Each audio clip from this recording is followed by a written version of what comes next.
Merci beaucoup pour cet exposé très, très intéressant. Maintenant, je vais laisser la parole à Joseph Combi, qui est, je ne sais pas si c'est utile de présenter non plus, créateur de la revue Études foncières et de nombreux textes que nous tous urbanistes, nous avons lus attentivement, qui va nous exposer ses propositions pour sortir du système foncier colonial.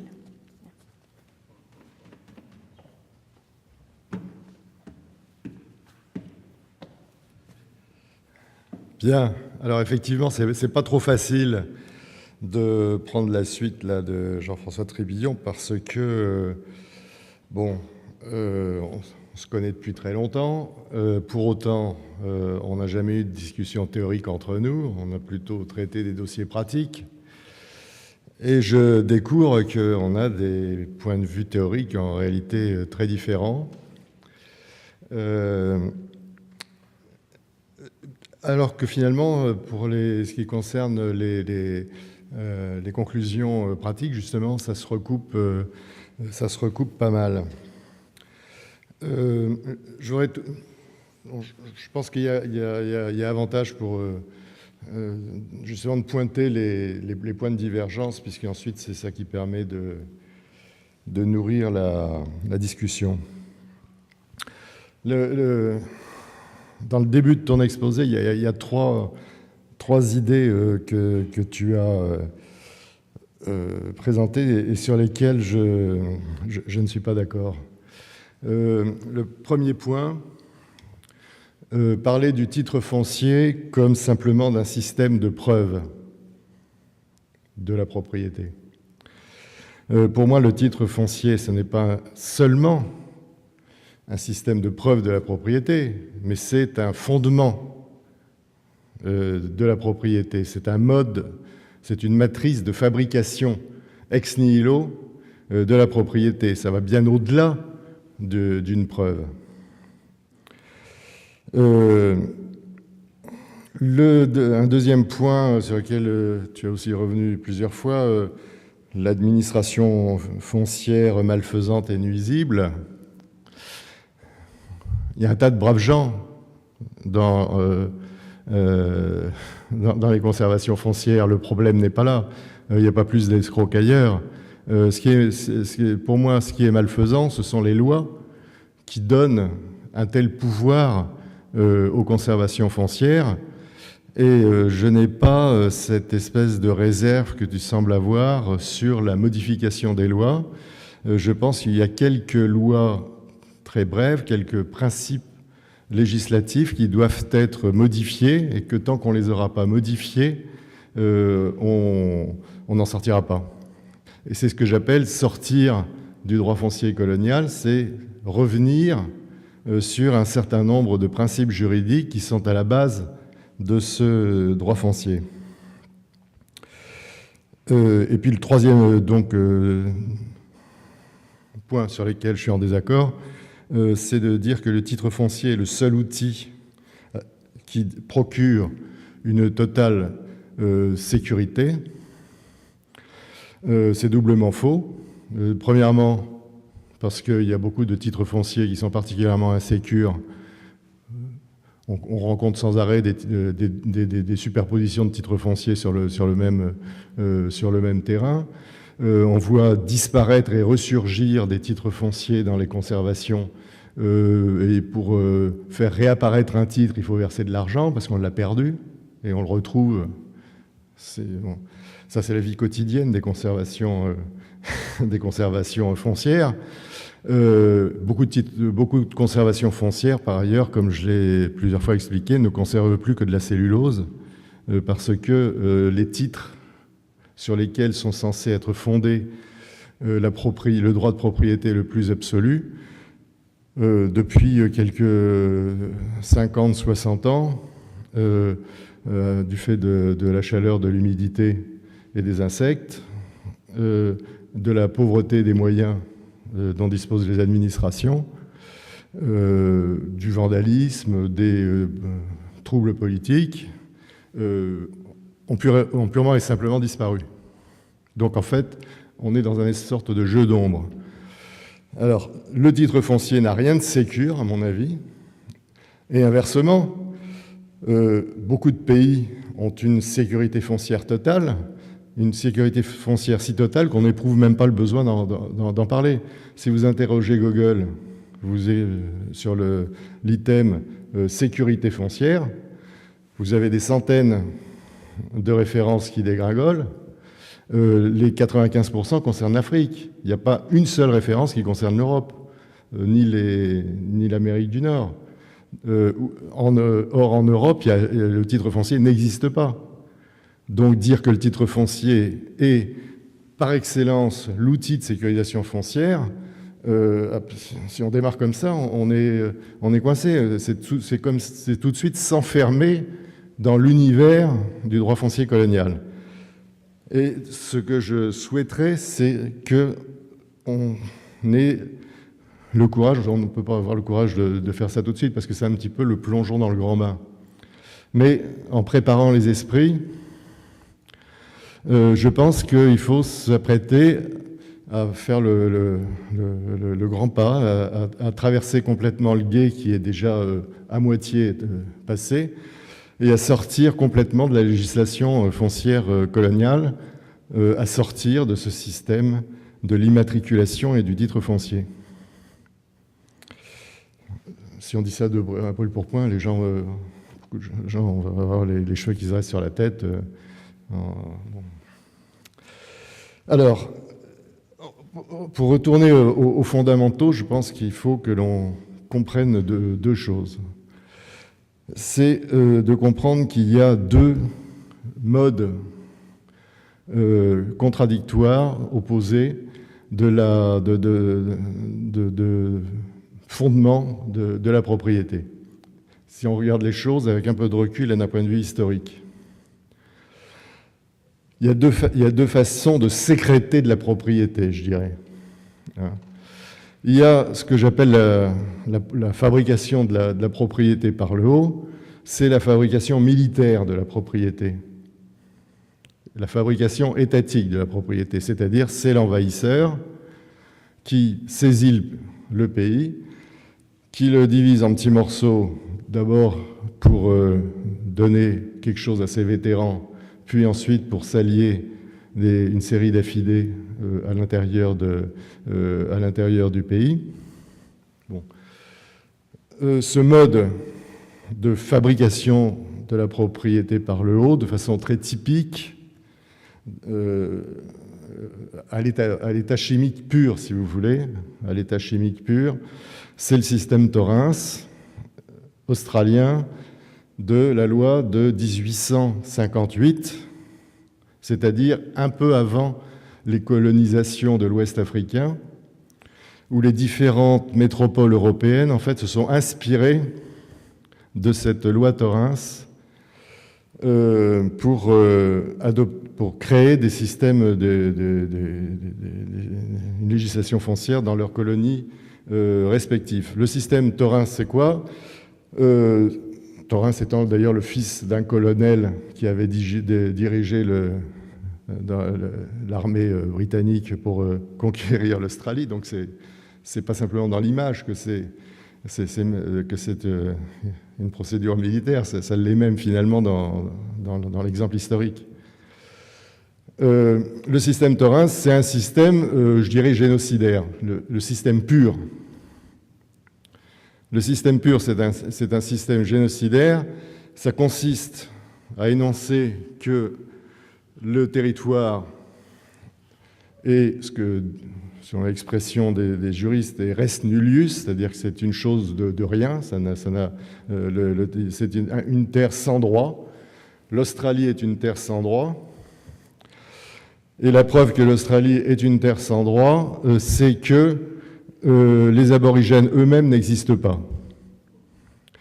Les aborigènes n'existent pas au sens civil, puisque les aborigènes australiens, toujours d'un point de vue historique, ont reçu l'existence civile, ont reçu la nationalité australienne en 1967, c'est-à-dire 90 ans après la mise en place du système Torrens. Bon. Donc, alors, dans les colonies africaines, on n'a jamais appliquer le système Thorens à l'état chimique pur. Bon. Ça a été une dose de Thorens qui a été rendue plus acceptable, disons, dans des pays où il y avait déjà des civilisations agricoles, etc. Il était absolument impossible de prétendre qu'il n'y avait pas de droit, parce qu'il n'y a pas d'agriculture sans droit sur le sol. Le premier droit foncier, dans l'histoire, ça est toujours lié à l'agriculture. Le premier droit foncier, c'est le droit de récolter ce qu'on a semé, parce que sinon, l'agriculture, ça ne marche pas. Et donc, il y a une espèce d'obligation conceptuelle à fabriquer du droit foncier en même temps qu'on invente l'agriculture. Il faut inventer le droit sur le sol pour inventer l'agriculture, parce que sinon, aucun progrès agricole n'est possible. Bon. Donc, dans les colonies africaines de l'Espagne, du Portugal, de l'Allemagne, de la France, de l'Angleterre, à la fin donc, du XIXe siècle, on a créé une série de lois foncières qui, d'un côté, appliquent en Afrique, et singulièrement en Afrique de l'Ouest, le principe du titre foncier délivré par l'État et qui est la seule voie pour créer la vraie propriété, mais reconnaît à côté l'existence de droits coutumiers considérés, assimilés à de simples droits d'usage, avec une distinction forte entre le titre foncier et le droit coutumier, c'est que le titre foncier est cessible alors que le droit coutumier n'est pas cessible.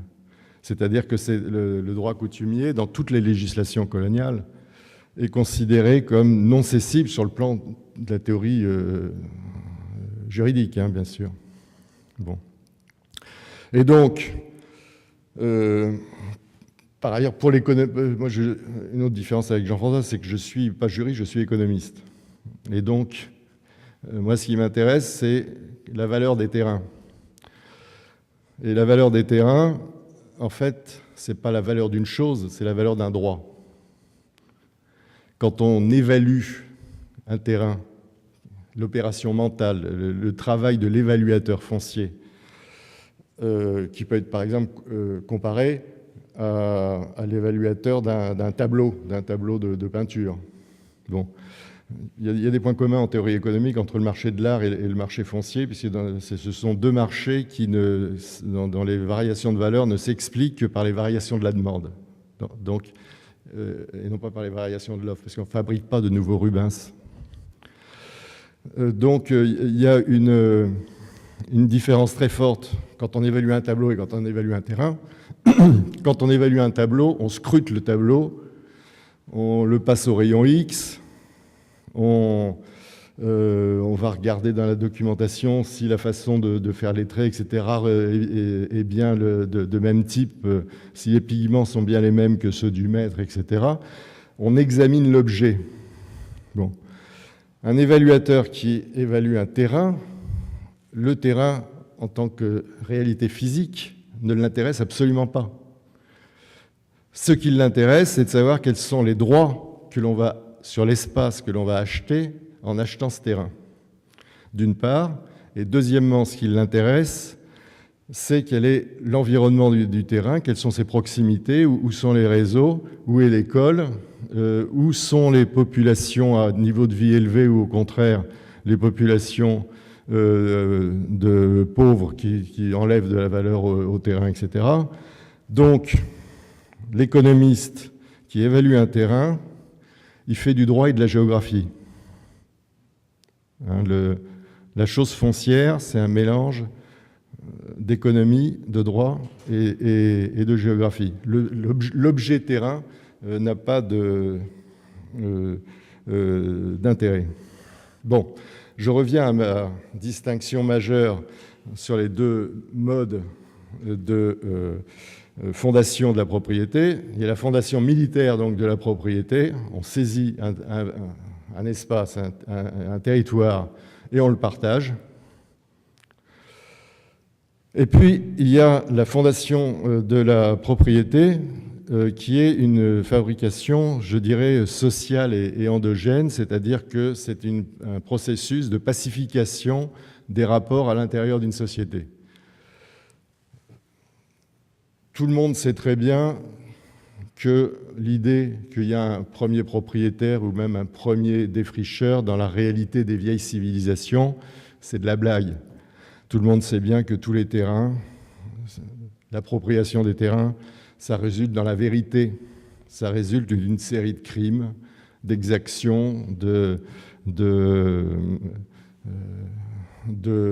mineurs qui ont été dépossédés, Bon, c'est ça la vérité historique de la fondation de l'appropriation d'un terrain. Mais quand on est en société, il faut vivre. Et pour vivre, il faut éliminer les conflits. Et donc, le fondement endogène de la propriété, qui n'a rien à voir avec la fondation militaire de la propriété, c'est un processus dans lequel on essaye petit à petit d'apaiser les conflits et surtout d'empêcher qu'ils ressurgissent une fois qu'ils ont été réglés. Et transposé en langage juridique, ce qui fait le fondement de la propriété endogène, c'est la prescription. On sait que au départ, c'est pas très beau à voir. Bon, mais maintenant, on est voisins.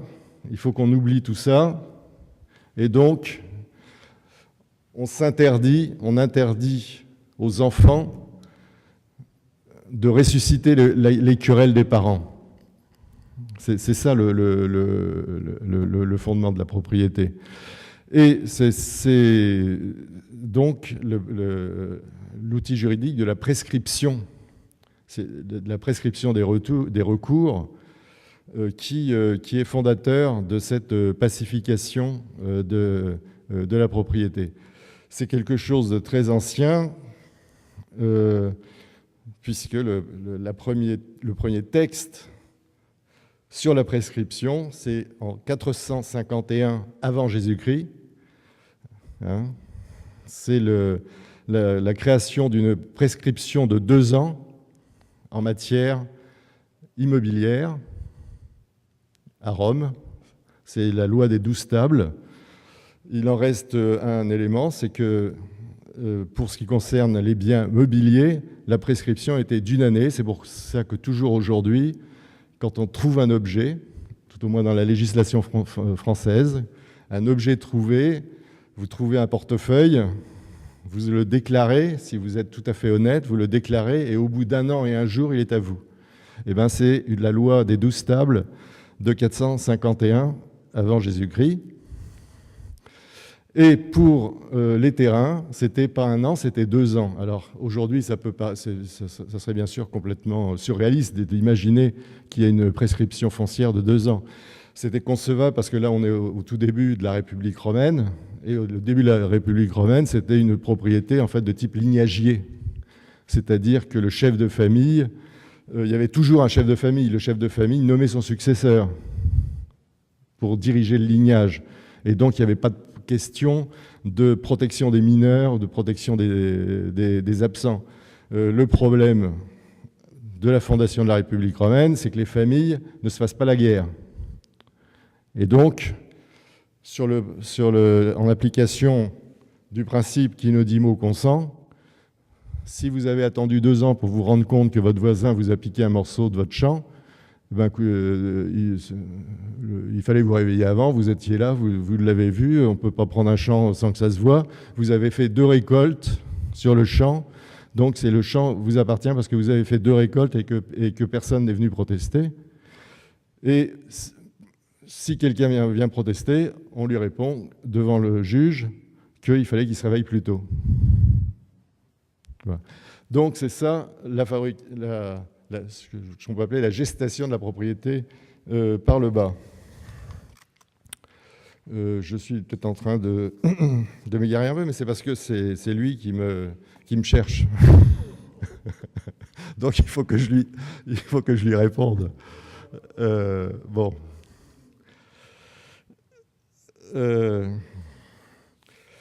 Alors, mon point de vue, donc, c'est qu'il faut sortir, oser sortir complètement, parce qu'on en est déjà sorti assez largement dans la vérité, mais il faut faire le dernier pas pour sortir complètement du système de propriété coloniale.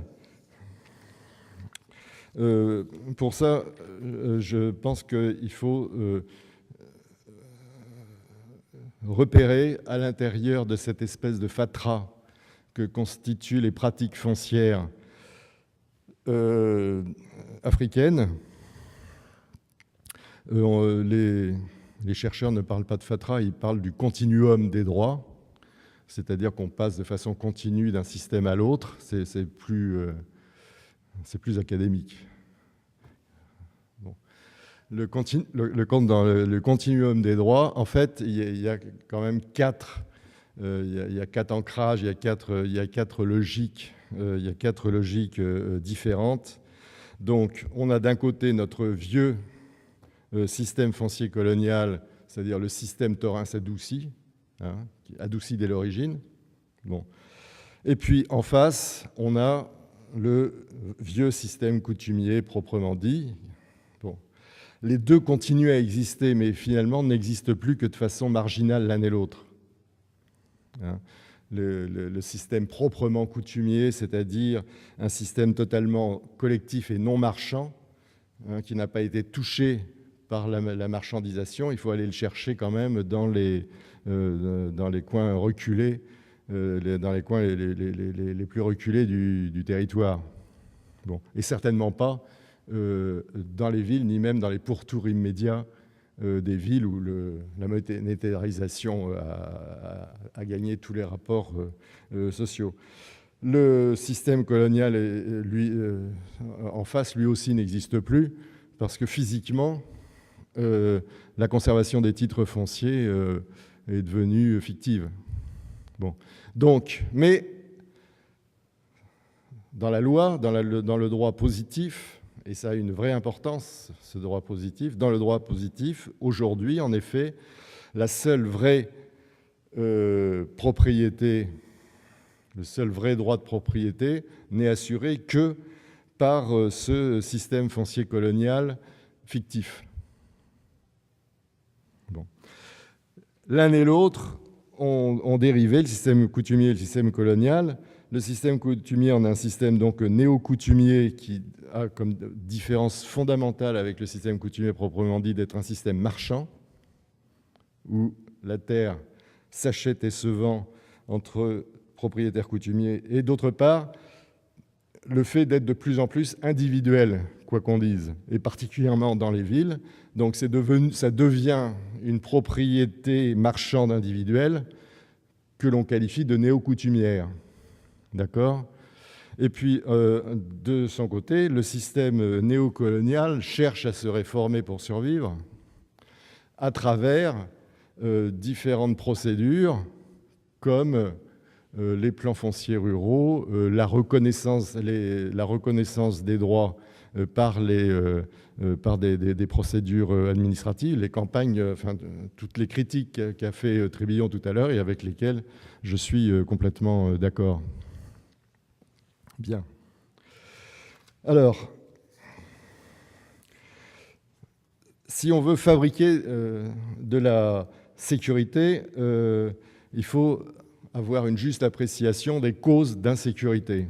Et je pense que là aussi, on est très souvent à côté de la plaque. De façon très générale, quand on lance une campagne de sécurisation foncière, on prétend que la principale cause d'insécurité, c'est que les terrains sont mal délimités. Bon. En milieu urbain, ça n'a aucun sens. Ça n'a aucun sens parce que tous les terrains de valeur sont de toute façon clos. Il n'y a pas davantage de terrains clos que dans les villes africaines. Et pour ce qui concerne les espaces qui ne sont pas lotis, entre guillemets, dans le langage habituellement utilisé. Bien, comme on l'a dit tout à l'heure, Google Maps permet à tout le monde, y compris dans une petite ville africaine en dehors de 2 pannes de courant, de visualiser. Bon. Et l'expérience a été menée en grandeur nature, en particulier à Madagascar. Hein. On a bien constaté que même un paysan illettré, au bout d'un quart d'heure d'explication, pour lui faire saisir mentalement que c'était bien du dessus, qu'on était en train de voir une photographie aérienne, même quelqu'un d'illettré, il voit très bien où est sa maison, il comprend très bien comment ça marche, et il voit la limite de son terrain. Donc, cessons de céder au lobbying des géomètres. Hein, on n'a pas besoin des géomètres pour faire de la propriété. Ce n'est vraiment pas une question de géomètre. Je rappellerai par ailleurs que tous les vieux pays qui connaissent un système de propriété sécurisée ne l'ont jamais fondé ni sur une administration foncière, ni sur des géomètres. Hein. À Paris, ville choisie au hasard, le premier cadastre parisien date d'il y a une quinzaine d'années. Jusque-là, on n'avait pas fait de cadastre à Paris parce que comme tous les terrains étaient bâtis, il suffisait d'avoir l'adresse marquée sur la plaque pour trouver tous les terrains sans être obligé de se farcir un cadastre difficile à faire puisque il faut sauter par-dessus les murs, etc. Enfin bref, donc il n'y a jamais eu un cadastre traditionnel à Paris.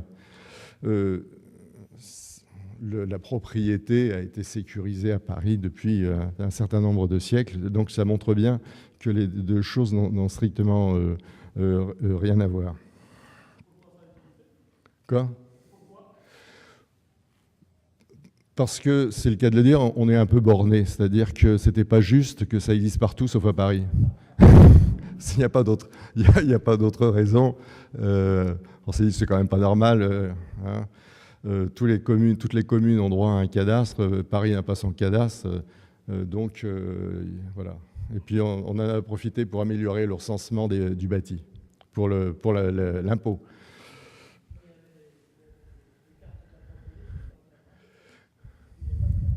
Non, il n'y a pas de carte de la propriété. Mais il n'y a jamais de carte de la propriété. Alors, dans notre vocabulaire africain, entre le système donc colonial, coutumier, néocolonial, typiquement, le système foncier français est un système néo-coutumier. On vit dans un système néo-coutumier, et c'est facile à expliquer. Les coutumes qui existaient dans chaque province, elles ont été écrites il y a 500 ans, au moment de l'invention de l'imprimerie, au début du XVIe siècle. Et donc, dans chaque province, quelquefois, il y avait des coutumes spécifiques dans un village particulier. Telle règle était différente du village à côté. Tout ça, ça a été consigné. Ça a duré des mois. C'est-à-dire, c'est des commissions de notables qui se sont réunies. En moyenne, ça a duré 2 ans, la rédaction d'une coutume. Et le Code civil dont on parlait tout à l'heure, du fait du centralisme français, le Code civil, c'est la coutume de Paris, à l'origine, auquel Napoléon a ajouté un certain nombre de formules ronflantes du type de l'article 544 qui définit la propriété comme le droit le plus absolu de faire ce que l'on veut de son terrain. Et alors bien sûr, on met la barre très haut, mais après il y a une virgule, dans le respect des lois et des règlements. Autrement dit, la propriété, c'est le droit le plus absolu de respecter les règlements. C'est ça la définition du Code civil. Donc ne venons pas nous farcir les oreilles avec les histoires de Code civil. Le Code civil en matière de propriété, c'est rien. en matière de propriété foncière. Et il y a toute une série de servitudes qui sont listées dans le Code civil. C'est simplement une façon de présenter les choses. On présente le droit de propriété comme quelque chose de très noble, placé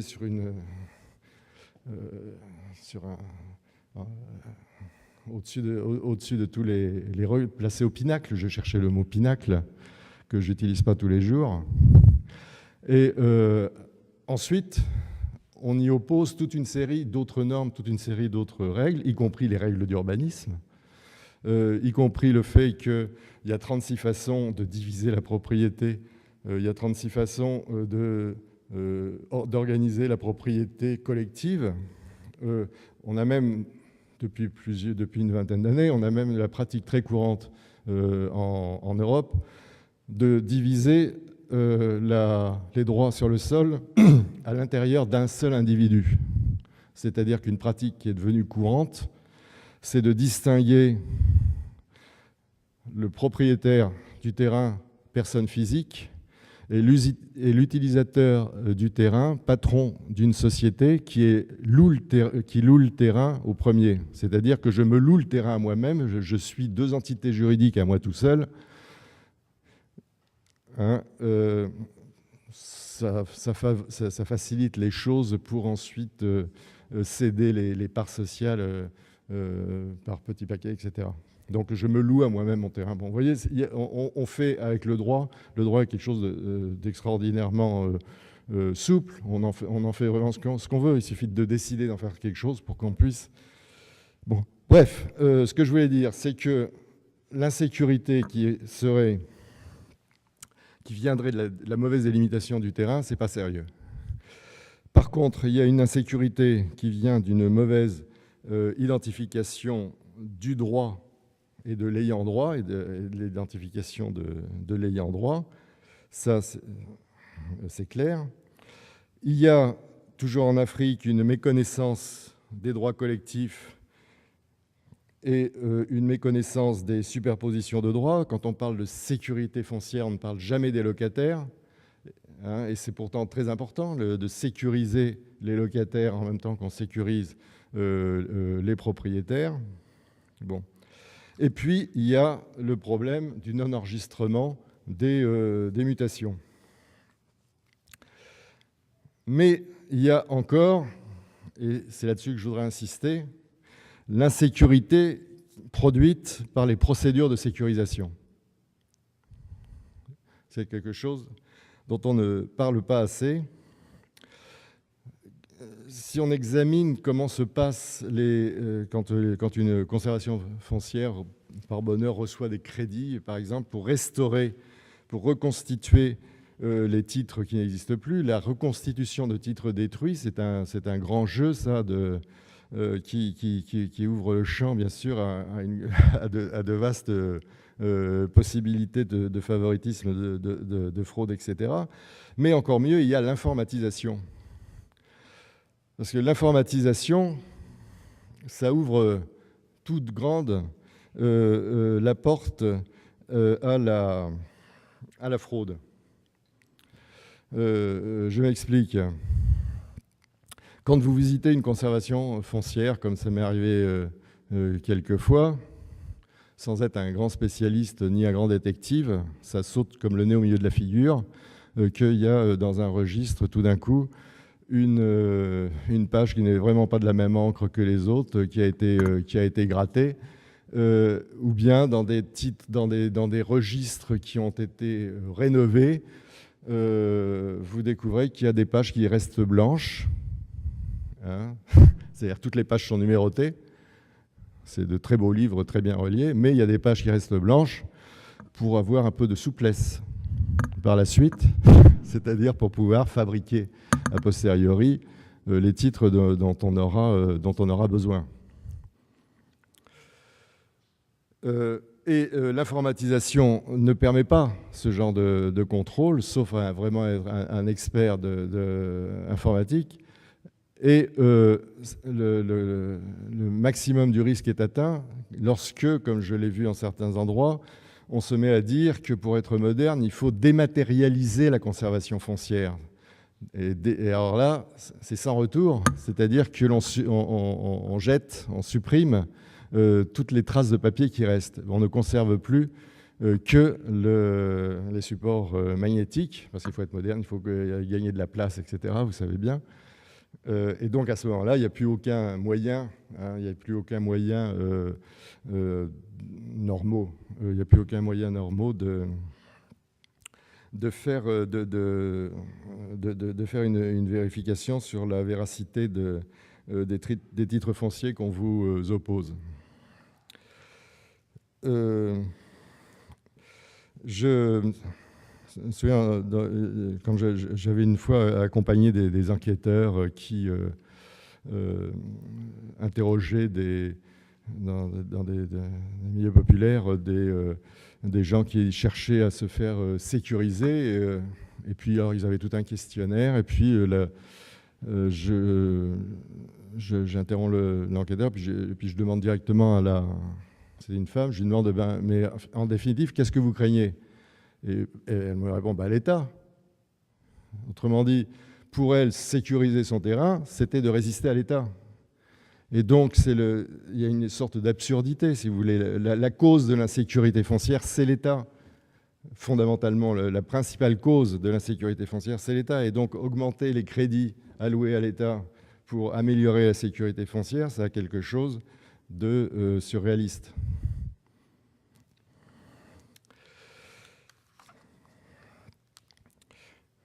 J'avance un peu. J'ai combien de temps, là ? Je n'ai pas fait attention à l'heure. Comment ? Oui. Bon, alors je vais aller très vite. Bon. Donc, je vais vous dire ce que j'aurais voulu vous dire par la suite, simplement, finalement, en citant les têtes de paragraphes. Parmi les causes de blocage foncier au développement, donc on cite en premier lieu habituellement le crédit hypothécaire, comme on en discutait, je crois, à midi tout à l'heure. C'est pas très sérieux non plus parce que pour une banque, il est quasiment impossible, en cas de défaillance de l'emprunteur, de faire jouer la garantie en mettant le terrain en vente. Parce que dans un village, dans un quartier, il est inimaginable que les voisins laissent acheter par un tiers le terrain mis en vente par la banque, alors même qu'elle aurait le droit de le faire. L'acheteur se ferait massacrer. Bon. Donc, les garanties hypothécaires dans la vérité, sont fictives. Il y a le problème de la thésaurisation des terrains et de la stérilisation des terrains qu'on a évoqué ce matin. Sur le plan économique, c'est une vraie perte de capital. Hein. Et puis, cette captation des plus-values de travaux publics par des propriétaires, par de nouveaux propriétaires ayant des appuis pour récupérer les retombées de ces travaux publics. Bon. Et donc, quelles sont les causes des échecs des programmes de sécurisation ? J'en vois trois. Dans la première génération, on en a parlé, de programmes de renforcement du système de la conservation foncière, de la conservation des titres fonciers traditionnels. Bon, on a déjà réglé le sort tout à l'heure, ce n'est pas la peine d'y revenir. Ce qui a été dit, le deuxième point, l'échec des campagnes de reconnaissance des droits, je partage complètement ce qui a été dit à l'intervention précédente, donc ce n'est pas la peine d'y revenir. Alors il y a un troisième mode de sécurisation qui est une amélioration du précédent et qui est en gros le mode de sécurisation qui a été inauguré en 2005 à Madagascar et qui était proposé en exemple dans le bouquin écrit l'année dernière par un notaire camerounais, Maître Harissou. Bon. Donc c'est un système dans lequel on ne fait pas une campagne de reconnaissance des droits.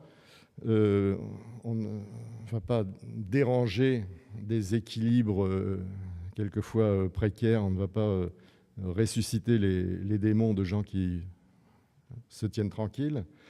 On attend qu'ils viennent demander à des guichets fonciers créés dans chaque commune. Et à Madagascar, on a quand même réussi à créer 400 guichets communaux. C'est quand même sur 1500 communes, c'est un grand pays, donc 1500 communes, mais enfin quand même 400 guichets communaux. Et dans chaque guichet communal, donc, un ayant droit peut venir demander qu'on lui fasse un certificat qui se contente de constater qu'il n'y a pas de conflit, que les terrains sont voisins. On piquette le terrain, c'est une forme de publicité, si vous voulez. Hein, on met des piquets autour de la parcelle. Il y a 2 représentants de la mairie et il y a le responsable du guichet foncier qui vont sur place, qui demandent s'il y a quelqu'un qui est contre. Si personne n'est contre, on prend un extrait de photographie satellitaire, on entoure, hein, il n'y a pas de relevé topographique, on entoure donc c'est l'illustration parfaite de ce qu'on disait tout à l'heure. On entoure le terrain et on délivre un certificat foncier. Malheureusement, on n'a toujours pas réglé le problème de la prescription, c'est-à-dire que à côté de ces actions, les lois coloniales sont restées intactes, ce qui veut dire qu'on peut voir ressurgir un titre vrai ou frauduleux qui va annihiler le certificat foncier qui a été délivré sous réserve du droit des tiers. Bon. Comme il n'y a pas de prescription de l'enregistrement, dans 40 ans, on peut imaginer qu'un descendant du frère qui était parti travailler et qui a profité de... vous voyez le genre les querelles intrafamiliales. Tout peut ressurgir à tout moment puisqu'il n'y a pas de prescription. Bon. Et défaut majeur, particulièrement pour ce qui nous intéresse ici, le milieu urbain, c'est que les certificats ne peuvent pas être délivrés sur des terrains qui ont été autrefois immatriculés au nom de l'État, alors même que depuis 60 ans, ils sont occupés par des usagers divers et variés, alors même quelquefois que ce sont des terrains, c'est pas quelquefois, très souvent, ce sont des terrains immatriculés qui sont toujours utilisés, dont sont toujours propriétaires, entre guillemets, les descendants du propriétaire d'il y a 40 ans, sauf qu'aucune mutation n'a jamais été enregistrée. Et donc, il y a un écart considérable. Ce sont des titres fonciers. Mais ce sont des titres fonciers qui, dans la proportion, grosso modo, de 2 cas sur 3, ne sont pas au nom de l'occupant actuel. Donc, en fait, de nouveau, on est dans la fiction. Alors, quels sont les... Maintenant, j'essaye de me mouiller, c'est-à-dire de proposer des stratégies de changement. Quels sont les principes directeurs de stratégie de sécurisation pour en sortir? Je pense d'abord qu'il faut appliquer ce que j'appelle le théorème du tonneau, qui vient de Platon, hein, et qui nous dit que avant de remplir un tonneau, il faut s'assurer qu'il n'est pas troué. En matière de mutation, ça veut dire qu'il est totalement vain de sécuriser des droits si on n'a pas maîtrisé la mutation de ces droits. C'est-à-dire qu'on remplit, on perd son énergie à remplir un tonneau percé. Ça, c'est le premier point. Et donc, ça va vouloir dire qu'il faut mettre l'accent non pas sur la reconnaissance du stock des droits, mais il va falloir mettre toute l'énergie sur la sécurisation du flux des mutations. C'est la dialectique entre le flux et le stock. Avec cet avantage que le flux est beaucoup plus fin que le stock, puisque le nombre de mutations, ce n'est guère que... si on tient compte du fait que la plupart des successions se font en indivision, et donc qu'à proprement parler, il n'y a pas de mutation. les mutations, ça représente guère que peut-être 1/100 du stock des droits. Le nombre annuel le flux annuel des mutations, ce n'est guère qu'un droit foncier sur 100. C'est quelque chose là-dessus. Mais donc mettre l'accent sur la sécurisation de ces mutations me semble beaucoup plus intelligent que de s'évertuer à s'attaquer au stock des droits existants. Bon, ça c'est déjà 2 principes. Et puis le 3e et dernier principe fondamental, c'est, je dirais, d'enlever le foncier à l'État, en lui donnant ce qui doit être sa vraie compétence, c'est-à-dire la gestion du territoire, et donc en faisant une distinction forte qui existe dans les pays développés entre le foncier, qui est le rapport individuel à un terrain, et le politique, qui est un rapport collectif au territoire. Bon, alors on se dit, c'est pareil, puisque finalement le territoire, c'est une somme de terrains. Bon, mais en fait c'est faux. La somme est bien plus, la somme le tout, je veux dire, est bien plus que la somme des parties. Hein, le tout est bien plus que la somme des parties. Et autant c'est dans une ville, pour parler plus simplement, autant dans une ville, c'est le rôle de la collectivité publique. Je mélange un peu, que ce soit la commune ou l'État, ça ne change pas fondamentalement les choses. Hein, c'est simplement des ajustements institutionnels. Autant c'est le rôle de la collectivité publique d'organiser l'aménagement, d'organiser la viabilisation, de faire la police de l'urbanisme, autant c'est absolument pas son job de décider qui est propriétaire de quoi. Idéalement, pourquoi ne pas accepter l'idée de s'inspirer de ce qui se fait dans d'autres pays, en premier lieu les pays européens. Le problème des pays nord-américains est d'une autre nature, puisque pour des raisons historiques. Et donc, s'inspirer de l'exemple historique des pays européens qui ont sécurisé leur propriété depuis fort longtemps, sans que jamais aucune administration ne soit en charge de la reconnaissance des droits. L'administration des domaines dont tu parlais tout à l'heure, en Europe, et d'ailleurs même en France, puisqu'il n'y a pas d'administration des domaines en Allemagne, par exemple. L'administration des domaines n'est en charge que de la gestion des terrains publics, des terrains du domaine public, hein, et des terrains qui sont utilisés par les administrations. Elle n'est absolument pas en charge de la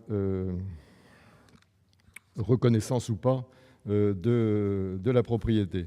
La propriété, c'est une affaire privée entre voisins, c'est une affaire privée entre co-héritiers.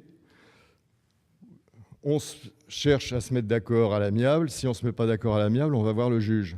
Et comme la sagesse populaire nous enseigne que c'est l'huître et les deux plaideurs, qu'un mauvais compromis vaut mieux qu'une action judiciaire, dans la réalité, dans les 9/10 des cas, pour ne pas dire 99% des cas, on ne va même pas voir le juge, on se débrouille pour se mettre d'accord entre soi parce que c'est plus rapide, qu'on y gagne de l'énergie et qu'on y gagne de l'argent.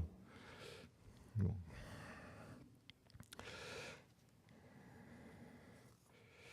Alors, ces principes étant posés, quels sont les stratégies qu'on devrait, à mon avis, appliquer? Donc je les soumets quelles sont mes propositions, si vous voulez. Le tout premier point essentiel, c'est, n'en déplaise à Trébillon, c'est une loi qui supprimerait 2 lois coloniales, 2 dispositifs légaux coloniaux qui ont été pieusement conservés depuis les indépendances, c'est-à-dire supprimer ce que l'on appelle la présomption de domanialité. La présomption de domanialité, ça veut dire que lorsque un terrain n'a pas de propriétaire prouvé, à ce moment-là, le terrain appartient à l'État, appartient au domaine. Bon. Et donc de substituer à la présomption de domanialité une présomption de propriété au bénéfice de l'occupant. c'est le système très ancien utilisé dans les vieux pays industrialisés, et toujours en application aujourd'hui.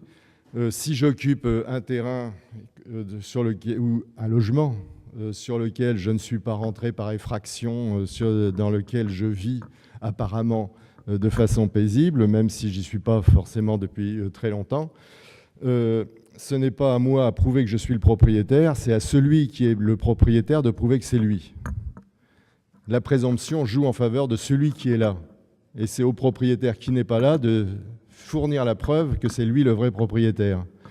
Et y compris l'État, pour son domaine privé, n'a pas plus de pouvoir qu'un simple propriétaire. C'est à l'État de prouver que c'est lui le propriétaire si un terrain, en dehors du domaine public, bien sûr, si on occupe la chaussée, etc., ça c'est le domaine. Si on occupe le bord de la mer, on en parlait tout à l'heure, ça c'est autre chose. C'est le domaine public, c'est l'espace commun. Là, il n'y a pas de prescription qui joue. Bon. Mais donc, une présomption en faveur de l'occupant et non pas une présomption en remplacement de la présomption de domanialité. Et deuxième élément législatif essentiel, donc, à supprimer l'imprescriptibilité des titres, à faire du titre foncier un élément de preuve comme un autre et non pas un élément de preuve absolu contre lequel on ne peut pas aller. Si je suis titulaire d'un titre, il ne s'agit pas de supprimer les titres fonciers. Il s'agit simplement de poser le principe qu'un titre foncier, c'est une preuve comme une autre et qu'on peut donc trouver des preuves contraires, y compris éventuellement trouver la preuve que l'occupant actuel est là depuis 50 ans et donc que le titulaire du titre foncier aurait dû se réveiller plus tôt. C'est le grand-père qui aurait dû agir. Ce n'est pas 50 ans plus tard que l'on va chasser l'occupant en place. Donc le principe de la pacification et de l'interdiction de ressusciter les querelles qui ont... C'est un problème très pratique parce que très souvent, vous avez des titres fonciers sur lesquels il y a eu vente à l'amiable à un voisin, par exemple, d'un parti du fond du jardin, a été vendu au voisin à l'amiable sans aucun enregistrement. Et puis le petit-fils qui a fait de vagues études en droit, qui sort le titre foncier et qui veut récupérer au nom du grand-père, et qui a raison sur le plan du droit, de la loi, alors même que de façon évidente, il est dans son tort. Bon. Deuxième réforme, je dirais reconnaître les petits papiers et organiser l'enregistrement des petits papiers de façon propre, des petits papiers qui, comme on le disait tout à l'heure, n'ont plus rien de petit, qui sont généralement produits sur ordinateur et qui sont quelquefois même accompagnés d'un petit plan. Je n'ai pas de statistiques pour un pays de l'Ouest africain, mais pour ce qui concerne, par exemple, Madagascar, c'est 83% des mutations qui se font par petit papier. 83% des mutations, c'est quelque chose de considérable. Alors que si vous prenez à la fois les titres fonciers et les certificats fonciers, la production des 400 guichets, ça ne fait que 6% des mutations. Et le reste, il n'y a rien. C'est-à-dire que pour le reste, les 11% restants, il n'y a ni petit papier, ni titre, certificat, etc. Bon. Et tout en enregistrant donc les petits papiers, on peut améliorer leur rédaction. Et ce que dans le texte, je suggère, c'est pourquoi pas faire des petits stages d'1 mois aux écrivains publics. Je rappelle que les notaires actuels sont les descendants des anciens écrivains publics. Donc, il ne s'agit pas de transformer les écrivains publics en notaires, mais dans un quartier, on pourrait très bien donner quelques conseils sur la façon de rédiger les papiers, c'est-à-dire de penser toujours à mettre le nom des voisins, de penser à mettre le numéro de la rue s'il y en a un, de penser à bien identifier les témoins, parce qu'il y a toujours souvent c'est même 4 témoins, 3 ou 4 témoins, de bien identifier les témoins en disant monsieur machin, fils de monsieur machin qui a signé là. Bon, voilà. tout ça, c'est du travail, c'est pas très sorcier, il suffit de l'expliquer. Je pense que ça relève d'un stage de 15 jours. Hein, ça relève d'un stage de 15 jours pour améliorer considérablement la qualité des petits papiers. Bon. Et puis, donc, les enregistrer localement, les enregistrer à la commune et non pas les enregistrer à la conservation foncière parce qu'il y a un problème de déplacement. Donc, les enregistrer, si possible, dans le quartier ou au moins dans la commune. Vous avez quelquefois, quand vous êtes dans une petite ville, si vous voulez respecter le droit actuel, vous êtes obligé, pour faire un enregistrement, de prévoir un voyage de 3 jours, aller-retour, avec l'incertitude que vous aurez bien un rendez-vous quand vous allez arriver, et d'être obligé de refaire 3, 4, 5 voyages de 3 jours pour tâcher d'obtenir votre rendez-vous. Bon. Voilà.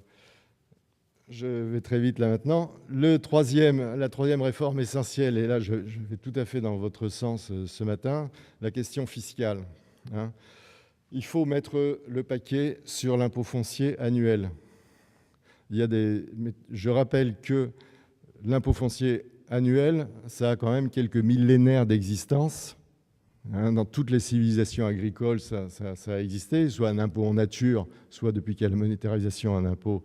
Bon. Et il n'y a pas eu besoin de cadastre pour prélever. Bon.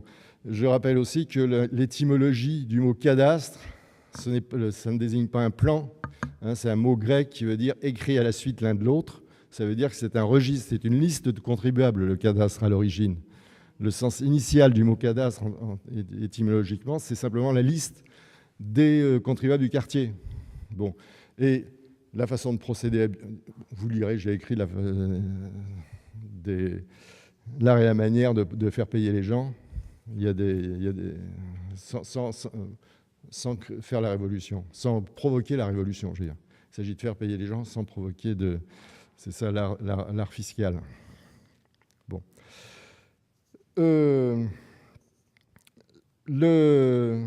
Sur le plan de la formalisation, je pense qu'on peut conserver les titres fonciers, mais simplement en leur donnant la même valeur que n'importe quelle autre preuve, je l'ai dit, et en faisant en délivrant un côté à la demande des certificats de possession qui ont des noms différents. On parle de certificat foncier à Madagascar. Ce matin, on parlait je ne sais plus c'était encore un autre nom. Enfin bref, un certificat qui est non opposable au tiers, parce que contrairement à ce qu'on pense, c'est un outil de sécurité que ça ne soit pas opposable au tiers. Parce que les gens imaginent que comme ce n'est pas opposable au tiers, c'est moins sûr. Ben, c'est surtout plus sûr pour le tiers, parce qu'il faut se mettre à la place du tiers, il faut voir les choses globalement. Et donc, dès lors qu'on a bien un droit qui prescrit les délais de recours des tiers, le principe du droit des recours des tiers, c'est parfait. Je vais vite. Et reste deux points que je voulais évoquer. D'une part, le problème des gros investisseurs. On ne peut pas traiter de la même manière, sur le plan du réalisme. On ne peut pas imaginer qu'un certificat de possession sous réserve du droit des tiers va permettre à quelqu'un de construire un immeuble de bureau en achetant le terrain. Bon. Et donc, le système que je suggère, qui s'inspirait un petit peu des pratiques qu'on voit souvent aux États-Unis, c'est d'avoir un système dans lequel l'État ne délivre pas un titre foncier, l'État ou une compagnie d'assurance, mais je pense que dans le contexte africain, il faut que ce soit l'État. L'État ne donne pas un titre foncier, mais l'État donne un certificat garanti par le gouvernement. C'est-à-dire que on ne supprime... Ça ressemble un peu aux procédures, ça ressemblerait un peu aux procédures d'expropriation d'urgence qui existent dans le droit des pays développés. C'est-à-dire que l'État prend, apparemment, ça appartient à personne. enfin personne n'est là tout au moins. On saisit le terrain, on le vend, l'État, le service compétent le vend à un investisseur, mais lui fait payer au prix fort l'équivalent d'une espèce de prime d'assurance, moyennant quoi, si les tiers se réveillent dans 5 ans, dans 6 ans, c'est cette administration-là qui indemnisera les tiers parce que, par exemple, ils étaient partis en Argentine, etc. Vous voyez. Bon. Donc, on n'élimine pas les droits des tiers, mais on garantit l'investisseur que ce ne sera pas lui, l'investisseur, qui sera tombé dans un traquenard, comme ça arrive aussi trop souvent. Il faut se placer du point de vue du développement de l'économie, donc de l'obligation qu'on a de favoriser l'investissement. Il faut que l'investisseur qui investit soit sûr qu'il ne va pas tout perdre en perdant son terrain. Bon, et donc, ça me semble économiquement efficace de concevoir un espèce de système de garantie de ce type. Et puis, dernier point que je voulais évoquer, c'est la nécessité, toujours en autre application du théorème du tonneau, mais cette fois-ci en ce qui concerne l'accueil des migrants qui arrivent dans une ville, l'augmentation de la population. Je pense qu'il faut mettre le paquet sur le flux, de nouveau, sur le flux d'arrivée, et plutôt que d'attendre, comme on voit partout, hein, que d'attendre que les terrains soient squattés, d'attendre qu'une autorité pseudo-coutumière divise en damiers, comme divise en damiers un terrain coutumier, donc sans qu'il y ait aucune possibilité de viabilisation. Et les gens qui commencent à construire sur chacun des carreaux. Donc il faut que les gens construisent pour qu'ensuite on s'occupe d'eux et qu'on refasse tout à zéro. Il y a une espèce de déperdition économique qui est évidente. Et donc, plutôt que de traiter successivement avec beaucoup d'efforts ces stocks de gens vivant dans des conditions de type bidonville, je pense que mettre le paquet sur la production de Tramasseni pour accueillir le flux des nouveaux arrivés me semblerait une bien meilleure utilisation, disons, plus efficace de l'argent public. Et tant qu'on n'a pas réussi à sécuriser le flux des arrivants, on perd son énergie ensuite à courir après l'urbanisation qui s'est déjà faite de façon déplorable. Bien, merci, excusez-moi d'avoir été long.